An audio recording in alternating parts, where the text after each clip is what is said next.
Isa pong mapagpalang panonood sa inyong lahat, mga ginigiliw na mga kaibigan at mga kapatid. Patuloy po kayong sumusubaybay dito po sa ating ginagawang pag-aaral ng Aklat ng Juan. Tinitingnan po natin yung mga themes in this gospel, and I hope and pray na kayo po ay nakikinabang, nabibless sa lahat po ng ating mga pinag-uusapan.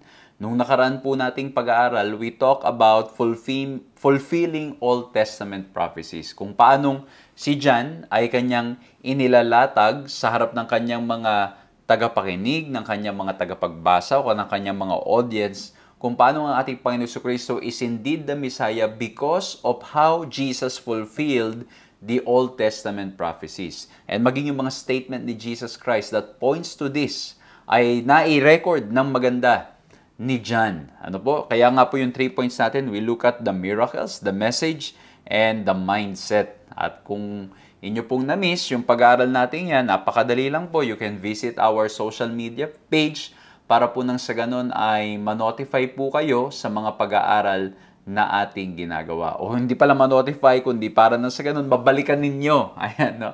Mabalikan ninyo yung mga pag-aaral natin. Kasi ang ganda pong sundan how yung mga tema na ito is all pointing us to Jesus as our Messiah, our Savior. Ano po? At again, ang ganda po ng pinag-usapan natin nung nakaraan, ano? Pinag-usapan natin na yung mga miracles, hindi lahat ito ay galing sa ating Panginoon. So we need to be very careful. We need to be very careful yung mga blessings nating nare-receive.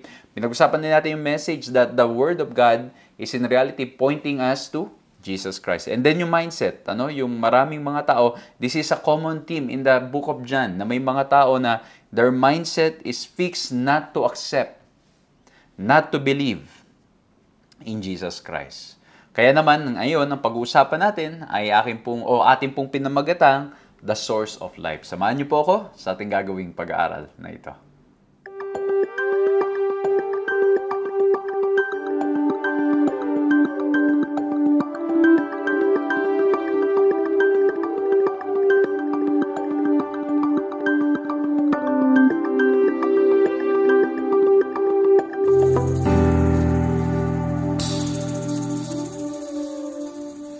Ako po si Pastor John Alexis Mercado at patuloy po kayong sumusubaybay sa paglilingkod na ipinagkakaloob po sa inyo ng 3 Points Ministries na napapanood din naman sa Hope Channel. Purihin ang ating Panginoong Diyos dahil tuloy-tuloy pa rin po nating nagagawa ang pag-aaral na ito. Pagamat marami po tayong mga activities, marami tayong mga ginagawang mga pagdalaw, pangangaral, pag-training sa iba't ibang lugar, we praise the Lord that we can still continue doing this lesson study review. Okay? At kami po yung nagpupuri, nagpapasalamat sa lahat ng mga kaibigan, sa lahat ng mga kapatid na patuloy pong nagpe-pray at sumusuporta para nang sa ganun itong gawain ito ay makapagpatuloy. Thank you po for believing. Thank you po for praying. Thank you po for supporting. Thank you po mga kapatid, mga kaibigan.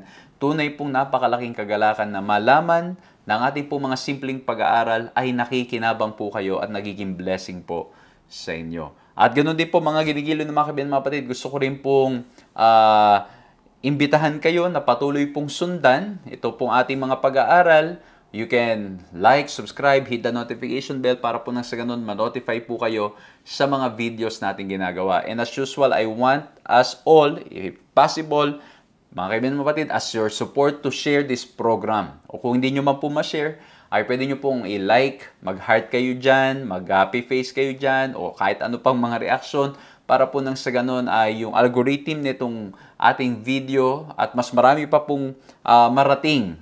Ito pong ating pag-aaral na ito. By simply doing that, by simply clicking, ano, you can be serving the Lord. Amen? Ano? Very simple. So, again, gusto ko rin pong kunin pagkakataong ito to say thank you sa lahat po ng mga kaibigan at mga kapatid na faithfully and openly are very generous and kind to open their homes, hospitable, should I say, hospitable in opening their homes para po nang sa ganun ng inyo pong lingkod ay patuloy na makapaglingkod at makadalaw sa iba't ibang mga lugar. I am so excited in the coming months, in the coming weeks, coming months, coming years.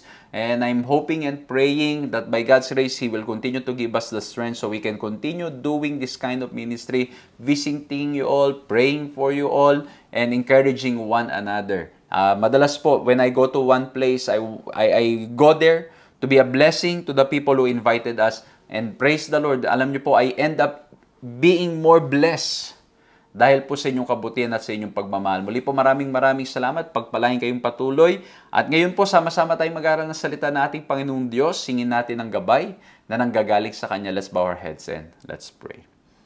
Ama po naming Diyos, dakil at makapangyarihan sa lahat. Maraming salamat po at ngayon mag-aaral kami muli ng inyong mga salita. Nawa po mga bagay na aming mapag-aaralan, matutuklasan ay makatulong upang mas lalo po kaming mapalapit sa inyo. Mahal na Diyos, maraming salamat po dahil kayo'y tunay na nagmamahal ng lubusan sa amin at ang nais ninyo ay maging masagana at maayos ang aming buhay sa pamamagitan ng aming pananampalataya sa inyo. O mahal na Diyos, ang mga pag-aaralan po namin ay hindi namin kayang unawain sa aming mga sarili. Ngunit sa biyaya at lakas na nanggagaling sa inyo, sa paggabay ng banal na Espiritu, magiging malinaw po ang mga bagay na ito, magiging praktikal at makikita po namin karapat-dapat lamang na magpatuloy po kami na magpasakop at ibigay ang aming buong buhay sa inyo. Pangunahan niyo po kami sa aming gagawing pag-aaral na ito sa pangalan naming Panginoong Hesus. Amen. Muli po isang mapagpalang panunood sa inyong lahat, mga ginigiliw na mga kaibigan at mga kapatid. Patuloy po kayong sumusubaybay sa pag-aaral ng tema mula sa Gospel of John. At ngayon po, ang pag-uusapan natin ay pinamagatang The Source of Life. And I think just from the title itself, you know whom I'm referring to. You know whom I'm pointing to. Walang iba kundi ang ating Panginoong Diyos, ang ating Panginoong Hesus. Kaya naman, napansin niyo po ba ng mga una nating mga pag-aaral? We talk about the I am statements ng ating Panginoong Hesukristo. Pinag-usapan po natin yung mga I am statement niya kung saan sinabi niya, I am the bread of life, I am the living water. And alam natin na yung word na I am is very powerful word, especially sa mga Hudyo, because this is how the Lord or God introduced Himself to Moses when Moses was asking, how shall I introduce you? What's your name? And then the Lord said to him, I am who I am. So every time Jesus would say, I am, it's a powerful statement. I believe, mga kapatid, mga kaibigan, every time the Lord will say, I am, yung mga knees, yung mga tuhod ng mga tagapakinig ay nanginginig. Ano? Ito ay talagang sila ay nahihirapang unawain at tanggapin. Why would Jesus say those statements? Why would He claim to be the I am when alam niyo, siyempre sa pananaw mo nila, hindi nila matanggap ng ating Panginoong Jesucristo ang tagapagligtas. Pero dito, very clearly, alam natin, sa ating pinag-aaralan ngayon, sa mga previous na pinag-uusapan, it's really pointing to Jesus. And that's why, today, pag-uusapan na naman natin yung another I am na ang sabi niya sa John 14:6. I am the way, the truth, and the life. No one comes to the Father except through me. So, ang bibigyan po nating pansin dito ay yung statement na I am the life. Kaya nga po yung topic natin, the source of life. And as usual, I will be sharing with you 3 points na nawa po maging madaling paraan para maalala, para maunawaan, para maibahagi, para nang sa ganon ay hindi natin kagad malimutan. Ano po? Kasi madalas, ang totoo, tayo ay madaling makalimot. Kaya po, maganda na itong 3 points na to ay maalala po natin at makatulong at mag-reflect tayo all throughout the day. And again, I'm inviting you to go back to the Bible, basahin niyo pong mabuti, pag-aralan ninyo yung bawat talatang ating pag-aaralan at babasahin, and reflect, mga kapatid, mga kaibigan. I always say this, ang ating pong mga pag-aaral is never a substitute. Ito pong ating pag-aaral na ginagawa ngayon online will never substitute your personal time with the Lord. So again, I encourage you to go back to the Bible, and if in case you will see something else, isulat nyo po sa comment box para po nang sa ganon ay manotify po kayo sa mga pag-aaral. O yan, manotify na naman sa pag-aaral. Kumbaga, isulat nyo para may share ninyo sa mga tao sa inyong kapaligiran. I-share ninyo, isulat ninyo para hindi nyo malimutan at isulat ninyo para may maibabahagi kayo. At kung may iba kayong matutunan, i-share nyo po sa amin. I-comment nyo po sa comment box para po nang sa ganon ay mabasa ng iba at matulungan din ng iba na mas lalo pang maunawaan. At ito pa po, hindi lamang po yan. Pwede nyo pa, yun nga, isulat ninyo para pag nagkita kayo at may pagkakataong itong pag-aaralan ninyo, you have something to share. So muli po, sisimulan natin ang first letter A natin. Since we're talking about the source of life, ang linagay ko po dito, let's look at the author. Okay, yung author. At sino ang source? Ang sabi sa John 1:4, from the very beginning of the text, ng sulat ni Juan, ni John, ang sabi niya, in Him was life. Tandaan niyo po sa John 1:1, sino pong ini-establish niya doon? Ang ini-establish niya doon, walang iba kundi ang ating Panginoon Jesucristo that He is not just an ordinary man, He is God. And then, He, in verse 14, sa John chapter 1, He became flesh, siya yung nagkatawang tao. Pero sa verse 4, ang sabi niya, in Him was life, and the life was the light of men. Okay? So, ang sabi po dito, sa Kanya ay may buhay. Well, sasabihin ng iba, ay lahat naman, pastor, may buhay. Tayo may buhay.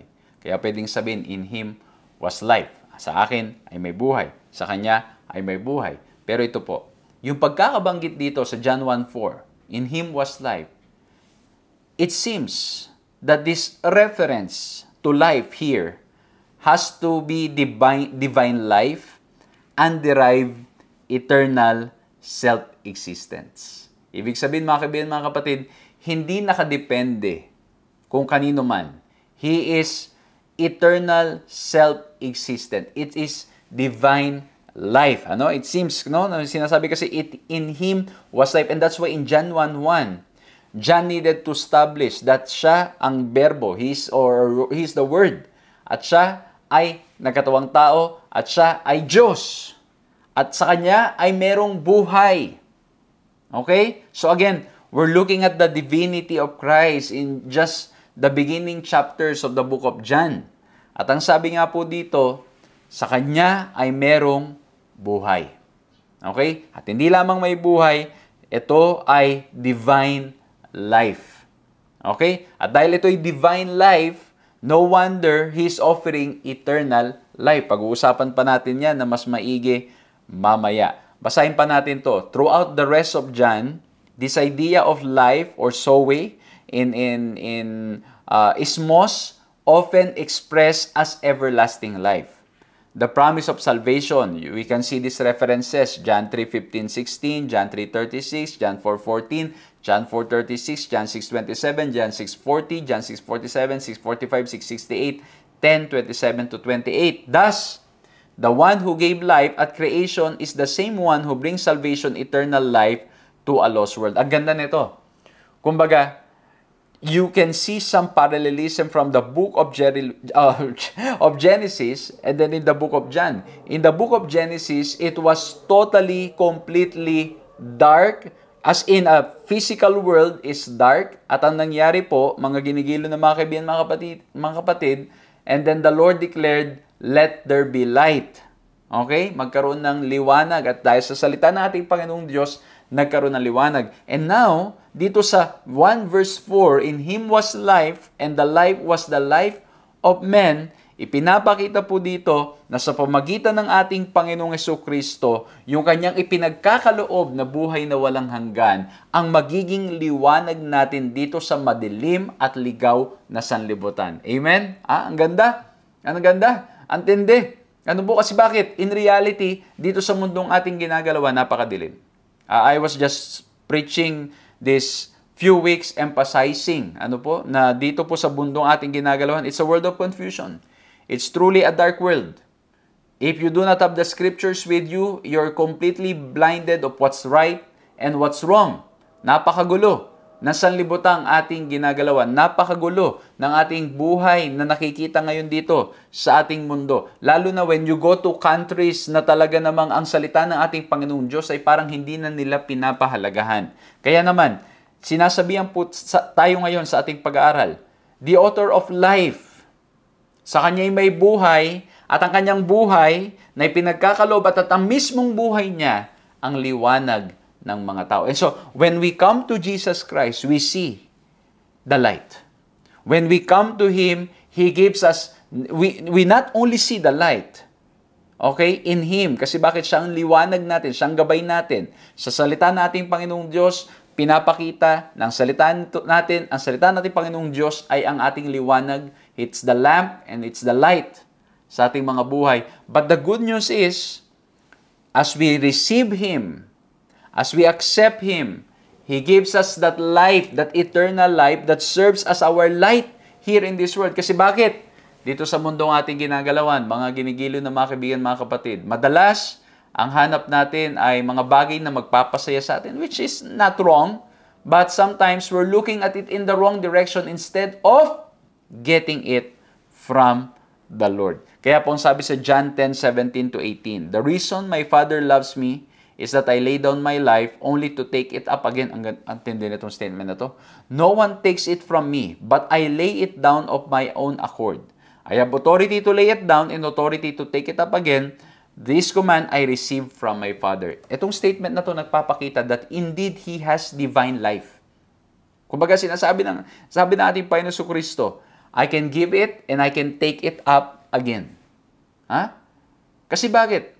We know that with God nothing is impossible. And that's why John establishing the identity, the true identity, and we have been emphasizing this in our previous studies, yung identity ng ating Panginoong Jesucristo is not just an ordinary man. He's God. And dahil doon, itong mga statement na to comes to, we have a clearer and better understanding.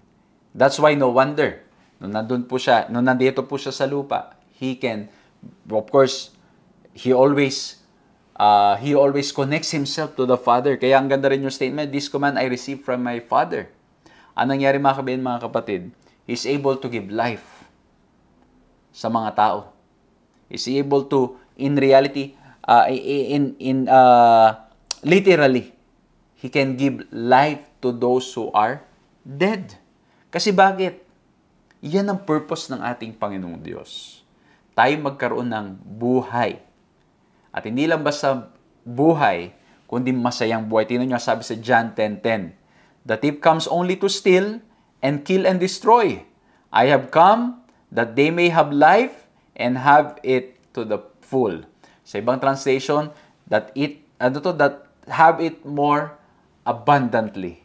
The Lord wants us to have an abundant life. The Lord wants our life to be full, to be complete. Mga kaibigan, mga kapatid, as we are looking at our life, I guess, marami sa atin, we can truly and indeed agree that our life is not full. Even if you have all the material blessings in life, there are times that you still look for something. Tama po ba? Nangyayari po ba sa inyo yan? Baka may sumusubaybay sa atin na hindi kompleto. Hindi kompleto yung mga bagay na meron tayo. Merong iba, kulang sa mga personal na yung mga physical needs. Yung iba naman, kompleto sa physical needs, pero when it comes to emotional needs, bagsak. Yung iba naman, merong physical, merong emotional, but spiritual needs nila, spiritual status nila, wala rin. Ito po yung sitwasyon na kinakaharap natin dito sa mundong ating ginagalawan. And that's why when Jesus came, ang sabi niya, ang dyablo, he will steal and kill and destroy. Matindi. Ang gawain ng kaaway, he will give you something that you thought in reality, or you thought it will make you happy, but in reality, it is a bait, so that when you take it, in reality, he's stealing something from you, and is killing you slowly and destroying you. Yan ang gawain ng kaaway. Pero ang gawain ng ating Panginoon Jesucristo, He comes to give us life, a life that is more abundant and full. Amen? Eto. Na-experience nyo na ba na mag-invest? Okay, walang masama mag-invest, especially if it's legit.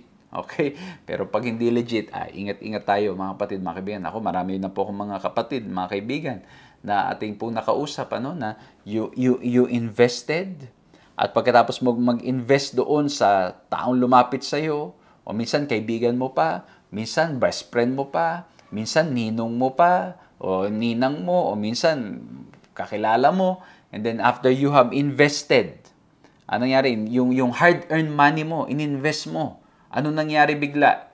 Ang nangyari, pinatikim ka muna na you are being blessed. Okay, pinatikim ka muna, binigyan ka muna ng konting income. Tuwang-tuwa ka naman. At anong nangyari bandang huli?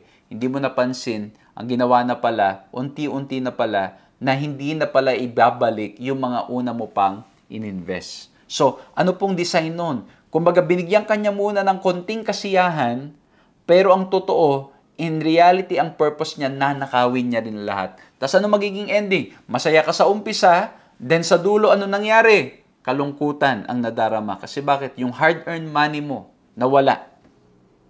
Ganun ang gawain ng kaaway. Bibigyan ka ng isang bagay, madalas kasi ang iniisip natin, pagdating sa ating buhay, yung kaaway, ang gagawin, nanakawin niya na lang yung mga bagay na magpapasaya sa iyo. No, He's very wise. He will give you first something that you think you will be happy, it will satisfy you at this moment, but later on, when He start taking that happiness from you, mas marami pang nawala sa iyo at sa akin. Kasi His design, His purpose is to steal, kill, and destroy. Kaya nga po, we need the power of the Holy Spirit to discern this. We cannot do this on our own. We wrestle not against flesh and blood, but against powers and principalities. We need the grace of God. Kaya ang sabi natin, Panginoon, ako nandito, pumupunta, when I give you something, it is designed to give you, to give that to you so that you will be happy, complete, and be abundant. Amen? Yan ang gusto ng ating Panginoong Diyos sa ating mga buhay. Maging masaya ng totoo.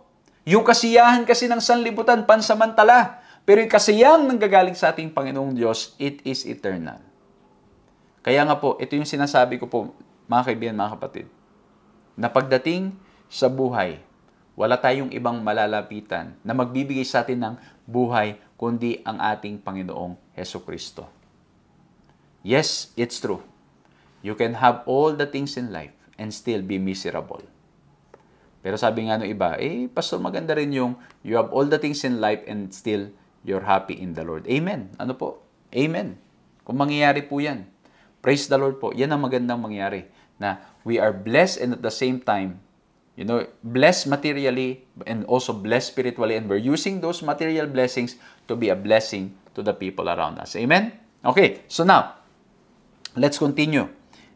At pagkatapos makikita po natin na yung mga encounters ng mga tao sa ating Panginoon Jesucristo at maging ng kanyang mga disipulo, nagpapakita at nagpapatunay, wala kang ibang mapupuntahan to receive eternal life.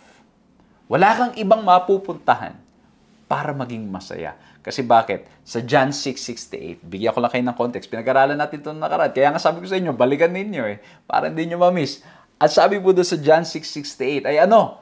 Ang sabi ng Panginoon, nung isa-isang nag-aalisan yung mga tao, yung mga sumusunod sa ating Panginoon Jesucristo, kasi they cannot accept yung hard saying ng ating Panginoon Jesucristo. Sabi ng ating Panginoon Jesucristo sa kanyang mga disipulo, will you also go away? Ang sabi niya, Lord, to whom shall we go? You have the words of eternal life. Saan kami pupunta? Pero in reality today, marami tayong ibang pinupuntahan. Marami tayong ibang pinagkukunan ng saya, ng buhay na hindi natin mapansin na itong mga bagay nito madalas dinidesign lang para tayo sirain. Pero ang ating Panginoon Jesucristo, tanging siya lamang ang makapagbibigay ng buhay na walang hanggan, ng buhay na may kasiyahan, ng buhay na completely at peace, no matter how many problems we are facing in this life. No wonder, ang sabi sa banal na kasulatan sa Ten Commandments, you shall have no other gods before me. Because it's only God who is the true source of joy, love, and peace. Amen? Okay? Tapos, ito po. We're talking about life. Now, yung everlasting life, yung eternal life. The phrase everlasting life or its equivalent occurs at least 17 times in the Gospel of John. This term does not refer to a spirit existence or to becoming part of an eternal being or to some other ethereal concept. Rather, it refers to the life-giving power that brings salvation and meaning to our existence now and to life without end when our Lord returns. Ang ganda. Kumbaga, yung eternal life na ito, It gives us life that brings salvation, na ito ay mararanasan natin pagdating ng ating Panginoon Jesucristo, na that life will never end. And at the same time, even today, we can have that eternal life na mangyayari po, we have our purpose, our meaning of existence is very clear today. Alam nyo, I'm just very blessed to be part of an organization or to be part of an institution, the Adventist World Radio, na kung saan po ay gumawa ng isang center para sa mga kabataan na sila ay makapag-aral ng salita ng ating Panginoong Diyos at maging missionary sa pamagitan po ng pagiging digital missionary. You know, I have interviewed so many young people and I just want to praise the Lord, you know, na alam niyo po, yung task ng pagtitrain at pagdidisiplina sa mga kabataan ngayon is not so easy. Kasi may iba ang pananaw ng mga kabataan ngayon. You have to be compassionate and at the same time disciplinary. At makikita natin sa Panginoon yan, that He was compassionate and His discipline is in reality a result of His compassion. Sometimes ang mangyayari po, mami-misunderstand yan. Mami-misunderstand na you are using discipline or you are disciplining them and they think that you're not compassionate. Hindi nila makita. Yan ang challenge today. But as you look at the Bible, if you look at those times that Jesus disciplined, parang ang dating, grabe naman, ang Diyos ay iron hand sa kanyang pamumuno. But in reality, it is the result of His compassion because He wants to help the people. And I'm just so blessed, mga kapatid. I get to grow. I get to grow myself and at the same time, lead these young people and I praise the Lord. Pupuri po ako sa ating Panginoong Diyos. Kasi nakikita ko po yung ilang mga kabataan na they found their purpose in the Lord. They are already working in a very good company and yet they decided, I want to be a missionary for a year. At yung ilan sa kanila, a missionary for a year, but they ended up being a missionary for life. Yung iba sa kanila, after learning about the Bible, they want to know more about the Bible. Gusto nila mag-aral ng theology, gusto nila mag-master of divinity, gusto nila mas matuto pa. Ang dami mga kapatid, mga kaibigan. I'm just so blessed, to see our young people that it's indeed still possible even today to reach out to our young people and teach them and show them Jesus. Because when they start knowing Jesus and seeing Jesus, they will see and they will experience eternal life. And yung purpose, yung meaning of their existence will be very clear even today. And hindi lang to sa kabataan, maging sa atin. Maging sa inyo pong lingkod. I continue to grow in Christ. I'm not perfect. Mga kapatid, wala namang perfect sa atin. As in, perfect as in, wala na, kumbaga, lahat na ng ating ginagawa ay completely in line sa kalooban ng ating Panginoong Diyos. We continue to struggle and that's why it's only in Christ that we can succeed. It's only in Christ na tayo ay makakasunod sa kalooban ng ating Panginoong Diyos. Tayo po, the more I come close to Jesus Christ, the more I see my loopholes, the more I see my weaknesses, the more I see yung mga areas that I need to grow. But praise the Lord because Jesus came so that we can have a life that is more abundantly. And He's giving you and me eternal life. Gusto niya maging masaya ng tuluyan ang ating buhay. And when He comes for the second time, we will experience the fullness of that eternal life because we will experience yung life that never ends and we will always be happy in Him. But even today, He's offering that eternal life that gives meaning and purpose sa ating mga buhay. Ang ganda mga kapatid, mga kaibigan. And I'm just so blessed. Just to share with you, I am encouraged to serve even more. Kasi bakit po? Habang sa aking paglilingkod, pag-iikot, pagdadalaw at pagpipreach online, may namimit akong mga tao na their very reason of existence, their very reason of working, their very reasons of establishing a business, their very reason of working is because they want to share the love that they have experienced from the Lord. Ay, may mga na-meet po ako na talagang handang ibigay lahat para sa gawain ng ating Panginoong Diyos. Handang ibigay lahat para maging pagpapala sa mga tao sa kanilang paligid. And then and some of them would even say, I have come to clear senses. I have come to have a clear mind that in reality ang makapagpapasaya sa atin walang iba kundi ang ating Panginoon Jesucristo. Kaya yung pagtatrabaho, lahat ng ginagawa, pag-aaral, yung mga paglilingkod natin, ang purpose talaga is to give glory to God and to serve other people. And alam niyo kapatid, the more I meet people like this who are willing to give it all, grabe nakaka-bless. Lalong nakaka-inspire maglingkod. Parang sabi ko nga, pag tamad ka pa maglingkod, ewan ko na lang. Yung makita mo, ma-meet mo yung mga ganitong mga kapatiran, mga tao na handang ibigay lahat sa gawain ng ating Panginoong Diyos. So again mga kapatid, we look at the author.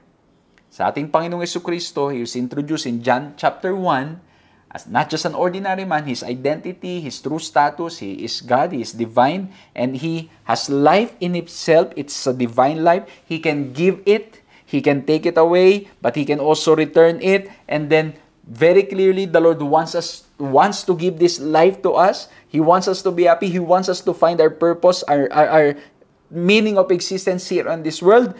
And based on the statement of the disciples, there's no other person, no other thing that can give us, that can fully satisfy us. Walang iba kundi ang ating Panginoong Diyos because He has the words of eternal life. Amen? So number 1, we look at the author. Number 2, let's look at our action. Okay? Ano yung action? Ano magiging steps natin? Sa John 5:24, very truly I tell you, whoever hears my word and believes Him who sent me has eternal life and will not be judged but has crossed over from death to life. Ano pong sabi ng ating Panginoong Jesucristo? Ano ang step? I tell you, whoever hears my word and believes Him who sent me has eternal life. Ano daw po? Kailangang mapakinggan ang salita ng ating Panginoong Diyos. At pagbabasahin nyo sa Roma, Roma ang sabi doon, faith comes from hearing the word of God. Okay? Ang pananampalataya nagsisimula sa pagkarinig ng salita ng ating Panginoong Diyos at sa pagsisimulang ito, ang gagawin daw po natin, paniniwalaan natin. And that's why we always want to emphasize the importance of reading the Bible. Kamusta? Mga kaibigan, mga kapatid, kamusta ang pagbabasa ng Biblia? Napakabilis ng panahon. Nasaan na po tayo sa pag-aaral ng Biblia? Hindi palayuan yan. Hindi paramihan yan. Ang mahalaga na unawaan, na isa puso, na isa buhay natin sa biyaya ng ating Panginoong Diyos, yung mga bagay na ating nababasa. Kasi, bakit po? Pwede kasing marinig lang natin at maraming instances in the book of Matthew, in the book of Mark, or let's say in the 4 Gospels, sinabi na ating Panginoon Jesucristo, narinig pero walang nangyari. Kaya nga sabi pa doon, di ba, those who have ears, let them hear. Okay? Kasi bakit lahat naman tayo may tenga? Generally, nakakarinig. Of course, unless may, nagkaroon ng problem sa tenga, nagkaroon ng defect, napanganak ng hindi makarinig, pero generally, everyone can hear. Generally. Ano po nangyayari? Maraming mga tao, they would hear, but they won't listen. They would hear, but they won't believe. They will hear, pero ang mangyayari po ay ayaw nilang panghawakan. Meron namang iba, maririnig nila pero wala silang pakialam. Okay? Kaya sabi ni Ellen White, in order to have true abiding faith in Christ, we must know Him as He is represented in the Word. Kailangan natin siyang makilala. Hindi natin siya makikilala nang hindi natin inaaral at pinapakinggan ang salita ng ating Panginoong Diyos. Minsan may mga maglalapit sa atin, magsasabi, ay, kilalang kilala ko ang ating Panginoon dahil sa aking mga karanasan at marami pang iba. Well and good, praise the Lord po. Then I will learn later on that that person is not reading the Bible. Wala siyang pagbabasa ng Biblia. Of course, the Lord can reveal Himself through nature, okay, through history. Pero in order to have a clear understanding of who God is, we need to go back to the Word of God. Ulitin ko po, no, the Lord can reveal Himself through nature, through history. Okay? As we look around, it reveals who God is. But, yung Word of God makes it very clear for us. Kaya ngayon yung tinatawag natin special revelation of God. Okay? Kasi yung general revelation, you can misinterpret things. For example, if you look at nature, yes, you see its beauty. But because of the effect of sin, you also see the discrepancies. You also see the problems. You also see yung mga issues. And so, you don't have a clearer perspective of who God is. But the Bible clearly describes and shows and introduces who God is in our lives. Amen? So, kailangan nating pag-aralan ang salita ng ating Panginoong Diyos. Kamusta mga kaibigan, mga kapatid? Ang ating pagbabasa at pag-aaral ng kanyang mga salita. Baka po may ilan sa atin sasabihin, busy, pastor. Sobrang busy, sobrang abala. Ang daming ginagawa, pastor. Hindi ko alam paano namin ipagpapatuloy ang pagbabasa. Pero alam niyo po mga kapatid, mga kaibigan, this is something that we should not miss. Ulitin ko po, hindi pahabaan yan. Hindi paramihan yan.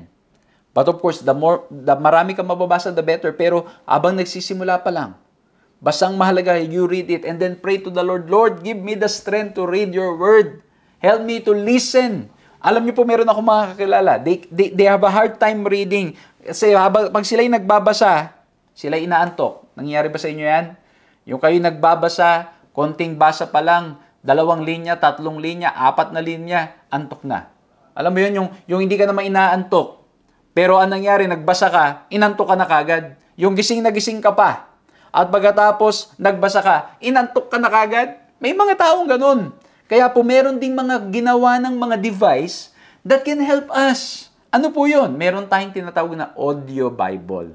Ano yung audio Bible? Pwede niyong pakinggan ang salita ng Panginoong Diyos sa pamagitan ng mga technology ng radyo. Alam niyo, ang Adventist World Radio, meron po kaming tinatawag na God Pads. Okay? Ano po yung God Pads? Yan po mga kapatid, by God's grace, because of our sponsors, because of those who are sponsoring mission, na gustong ma-reach out yung mga taong hindi makapagbasa, walang access sa kuryente, walang access sa mga technology because they are in the mountains or somewhere, no? Maybe they are of old age and yung mata nila ay malabo na, they cannot read, but they can listen. May mga pinanganak na bulag, di sila makabasa. Pero, what I mean, basa ng katulad ng ginagawa natin, pero they can hear the Word of God. We have those God Pads that was designed, or it's designed para nang sa ganun, may spread ang good news sa mga tao. Ano pong ginagawa ng God Pads? Ang mangyayari po, yung God Pads po na yon, it's a very simple device na kung saan po, it's like an MP3 player na nandun naka-download yung Bible in their own language. Okay? Of course, we partner with people. We partner with churches, with missions, with conferences. Pag meron pong mga language na wala pa kami, we partner para magkaroon ng language na yun, ma-translate sa local language ng mga tao. And then we will download it there. And then pagkatapos ipamimigay po doon sa lugar na yun. And by God's grace, we have so many people. We have so many stories of people who have come to know Jesus because of those God Pads. Because of those God. Kasi bakit? They are able to listen, to hear the Word of God in their own local language. Meron kaming story na mga ganyan, mga kapatid. Mga tao na, alam nyo na sila ay nasa kabundukan, sila ay mga sa tribo, sa iba't ibang, hindi lang dito sa Pilipinas, maging sa iba't ibang bansa. And yet, that access to that gave them life because they have come to know Jesus. And so, I encourage you, pag gusto may paraan talaga. Kailangan talaga mga kapatid, mga kaibigan. Ano yun natin? Ang gawin po natin ay bigyan natin ng panahon. Kaya po, alam nyo, just to be honest with you, before, pag nagda-drive po ako, I would listen to some songs, alam nyo, minsan nakikinig tayo ng mga songs na, mga love songs, minsan makikinig tayo ng ganyan, but then, I think it's been 3 years now or 2 years now, I decided, sabi ko, every time I will drive my car, I will just listen to the Word of God. If not the Word of God, I will listen to songs that will lift my soul, that will lift my spirit, that will lift my heart to the Lord. Kaya po, every time I drive my car, I just want to listen sa mga bagay na makakatulong upang lalong lumago ang aking pananampalataya sa ating Panginoon Diyos. Kaya itong mga nasa Luzon, you are so blessed. Kung nasa Luzon po kayo, kasama namin kayo. Kung meron kayong radyo, nagdadrive kayo sa sakyan, baka may nanonood ngayon. You can listen to 89.1. FM yan. Dito po yan sa Pilipinas, sa mga nasa ibang bansa. Well, meron po tayong mga internet radio. Okay? I think meron din tayo sa Davao ng mga radio station, Hope Radio Station. Then you can listen kung nasa Davao kayo, no? You have access to that. Instead of listening to other songs, listen to the Word of God. Amen? At marami pang iba. We're building radio stations in different places in partnership with local conferences, local unions, local offices, para nang sa ganun ang salita ng ating Panginoong Diyos maging available to a lot of people. Basahin pa natin to. The Spirit operating upon and enlightening the human man creates faith in God. It's the Spirit that works in our mind, in our hearts. We simply need to open ourselves and allow God to help us. It is God's gift to us. Ito ang problem. Meron kasing tinatawag na humanistic approach and biblical approach. Ano yung humanistic approach? Ito yung ginagamit muna ang reason bago maniwala. Faith, ito pa, faith states, ito yung humanistic approach. Faith states that we must find a foundation, the criteria for faith, and then believe. So, bago maniwala, kailangan yung iyong pananampalataya nakabase kung may pundasyon ba yan. Okay? Meron bang research dyan? Meron bang dapat na nagbibigay ng matinding pundasyon para paniwalaan mo yung isang bagay na yan? Ito yung gagamitin mo muna yung lahat, yung mga senses mo, yung mata mo, yung tenga mo, yung taste mo. And so if you cannot taste it, if you cannot prove it, it's not true. Ayan, especially yung mga miracles. Sabi nila, sa humanistic approach, no, it's not happening. It's just an exaggeration of the story because it's not happening today. Yan yung mga usapan. Yung faith nila nakadepende, may pundasyon ba yan? May mangyayari ba yan? Meron ba, meron ba mga pruweba dyan? Okay? And then, that's the only time they will believe. Okay? Again, mga kapatid, ang maganda, ang Panginoong Diyos, He will not, pinag-usapan natin noong nakaraan, yung faith natin, He gives us evidences so we can believe. Pero, ito ang biblical approach. Faith is the foundation, a gift from God, then grow in understanding and grace. Kumbaga, we first believe. Naniniwala tayo. We believe in the Word of God. With what He said, we believe. And by God's grace, He gives us evidences of what we believe, of what He said is true. Kumbaga, maniniwala tayo, mananampalataya tayo sa Kanya, at pagkatapos siya na mismo ang magbibigay ng mga patunay. Magpapakita na totoo ang Kanyang sinabi. And ulitin ko po mga kapatid, ang ating Panginoon Diyos is so gracious and so loving to us. He knows us. Mayroon tayong katulad na Thomas Spirit na to see is to believe. And so, mayroon pong mga evidences in reality. But, dun sa mga bagay na hindi klaro sa atin pa, it takes faith to believe because it is the Lord who said it. Kaya nga po sabi sa John 1:5, the light shines in the darkness and the darkness has not overcome it. Ito yung problema. Yung liwanag na dumarating na nanggagaling sa ating Panginoong Diyos, nagliliwanag ito sa kadiliman. At ito mga kapatid, ay dapat pahintulutan natin ang liwanag na patuloy na i-overcome ang kadiliman. Ang problema kung hindi natin pinapahintulutan na ang liwanag ay patuloy na maghari at ang kadiliman ay mawala. Ang ganda nitong sinabi ni Edward Cinque and Roland Hegstad. The contemporary humanistic way of thinking begins with doubt. Nagdududa muna. Meron ba yan? Teka lang, parang hindi naman kapani-paniwala yan. Imposible yan. People question everything in order to determine what is truth. That which survives the fire of cross-examination, they accept as rock-solid knowledge, something on which to place one's faith. Some apply the same method to the Bible, calling everything into question from a scientific, historical, psychological, philosophical, archaeological, or geological perspective in order to determine what is truth in the Bible. The very method itself starts and builds upon doubt in the veracity of the Scripture. Christ asks, when the Son of Man comes, will He really find faith on the earth? Ang ganda na sinabi ng mga scholar na ito. Kumbaga, nagsisimula sa pagdududa, teka lang, yung mirakulo, totoo ba yan? O ba't hindi naman nangyayari ngayon? Hindi totoo yan. Okay? Titingnan muna, scientific lahat ng mga approaches. At kung wala silang sapat na ebidensya at sapat na mga bagay-bagay na nakikita nila, hindi nila paniniwalaan. Pero ang biblical approach, we believe it even in the absence of evidence. But God is good. Ulad po na sinabi ko kanina, ang Diyos nagbibigay pa rin ng mga evidences. Kaya nga po, when you start with faith, you will have all the reason to believe. You will see all, even in your own life, yung history, your own life, even if you look back at history, you will see the hands of God guiding and protecting His people. But if you start with doubt, wala.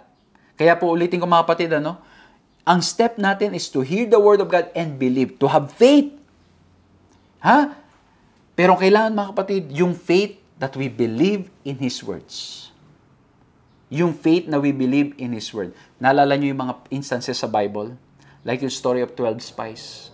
The Lord already said it, pero yung mga tao, they still want to see it. So when He sent the 12, ano po nangyari? When they sent the 12, bumalik yung 12, yung 10, ang report negative. Ang sabi ng 10, hindi natin kaya.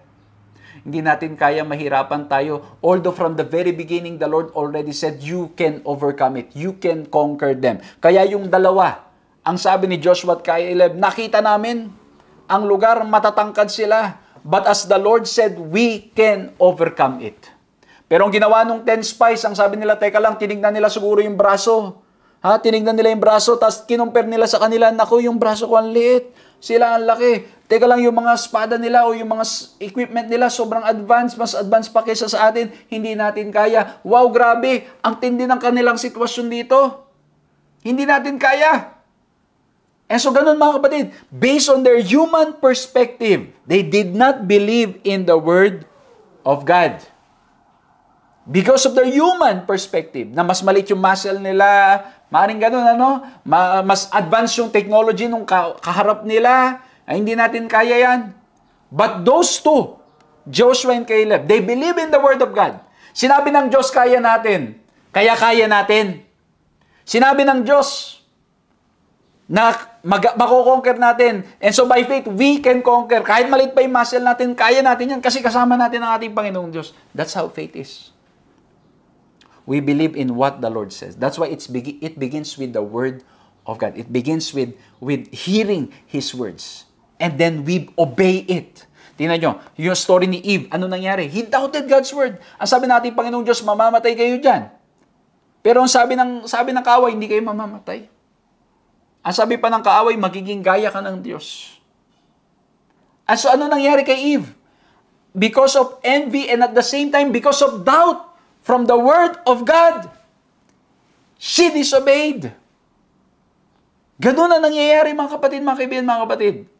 Because na-imagine ko si Eve, she started analyzing, parang wala nga namang masama dyan sa prutas na yan. Maganda namang tingnan, masarap kainin, at dapat nga naman talagang matikman. Hindi lang yun, ang bonus pa, magiging gaya ako ng Diyos. She started examining it based on her human perspective. And so she doubted the Word of God. And that is what's happening to us, even to me. And that's why, mga kapatid, the more I study this, the more I realize that I need the grace of God. I need the power that comes from the Lord. Kasi ang tendency natin, mga kapatid, we're so used to looking at our humanistic approach, or using our humanistic approach, to look at our own perspective instead of looking or allowing God to lead us, allowing His perspective to take over us. And so mga kapatid, ulitin ko po, humanistic approach, kanilang faith nakabase kung mabibuild nila, mapapatunayan nila, may sapat bang mga ebidensya na nasa paligid para sila'y maniwala, saka lamang sila maniniwala. Pero ang biblical approach, yung faith mismo is our very foundation. It is the gift from God. And because we believe in Him, we have faith in Him, He gives us all the reasons para tayo maniwala. Alam mo yun, no? Kahit hindi mapatunayan ng ating mga human perspective,